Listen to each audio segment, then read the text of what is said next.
warahmatullahi wabarakatuh. Sampai paham cara sholat khusyuk gimana Ustazah? Oke, sampai paham. Teman-teman, kenapa susah sholat khusyuk? Yang karena kita sendiri, sementara musuh kita ada 5. Ada iblis, ada syaitan, ada nafsu jahat, ada jin jahat, dan ada khannas. Khannas ini terdapat dalam surat An-Nas, Qul a'udzu birabbin nas, malikin nas, ilahin nas, min syarril waswasil khannas. Khannas itu akan selalu membuat kita was-was dalam ibadah. Ada bisikan dari khannas yang membuat kita ragu-ragu dalam ibadah. 5 musuh ini adalah musuh kita dalam ibadah, sementara kita sendiri. Nah, pertanyaannya adalah bagaimana cara khusyuk dalam sholat? Sebelum saya sampaikan terkait dengan tutorialnya, maka ada satu dalil, fasollu kamastata'tum. Sebenarnya sholat itu memang sekemampuan kita aja. Ada khusyuk level Rasulullah yang sampai bengkak kakinya nggak berasa. Ada khusyuk ala sahabat, tabi'in, tabi'at, ulama, dan sampailah kepada khusyuk level kita. Nah, pertanyaannya, oke deh, khusyuk level kita aja, gimana caranya? Yang pertama, upayakan kita mengetahui arti bacaan sholatnya.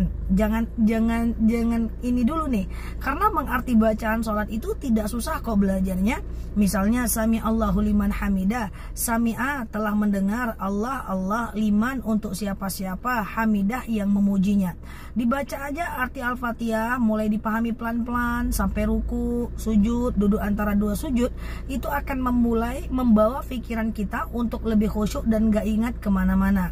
Ya, yang kedua adalah cara khusyuk dalam sholat. Teman-teman baca 3 qul yang tadi aku bacakan, diantaranya adalah surat An-Nas. Tujuan surat An-Nas itu kita baca, usahakan sebelum tidur. Dalam sholat juga nggak ada masalah, supaya kita terhindar dari godaan was-was bisikan dari khannas. Kemudian yang ketiga, supaya terhindar dari bisikan setan, maka dawamkanlah a'udzubillahi minasyaitonirrajim 3 kali setiap habis sholat. Kemudian yang keempat, berusahalah present moment. Present moment itu adalah ketika kita sholat itu benar-benar kita berada pada fase menikmati. Susah Ustazah, saya itu udah coba loh sholat itu benar-benar menikmati. Belum. Untuk sampai kepada level menikmati dalam ibadah sholat itu butuh kebiasaan, konsistensi. Sholat itu kan awalnya berat, lama-kelamaan biasa, baru lama-kelamaan jadi enak. Selagi kita masih berat melakukannya, biasanya akan susah sampai kepada level khusyuk. Berat, konsisten, baru menikmati. Prosesnya panjang. Jadi seandainya ada di antara kita panjang bacaan imam, kesel kita, itu belum lagi mencapai derajat khusyuk. Mohon maaf karena belum menikmati. Jadi butuh waktu yang panjang. Tahu artinya, baca 3 qul sebelum tidur, dawamkan a'udzubillahi minasyaitonirrajim, dan kemudian kita berusaha untuk menghadirkan Allah dalam setiap ibadah kita dengan cara awalnya berat, sholatnya waktu panjang, konsisten, baru menikmati.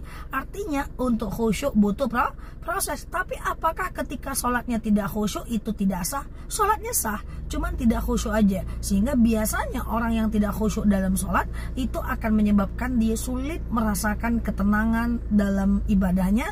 Dan efeknya adalah biasanya orang yang tidak khusyuk dia tidak mendapatkan efeknya. Efek dari sholat khusyuk adalah terhindar dari perbuatan keji dan mungkar. Orang sholat tapi masih maksiat itu indikator sholat belum khusyuk. Nggak apa-apa, di maintenance pelan-pelan, diubah pelan-pelan, butuh waktu yang panjang. Semoga bermanfaat. Nah, Luki di sini, like, share video saya ini, follow kanal saya ini, dan sampai paham. Assalamualaikum warahmatullahi wabarakatuh.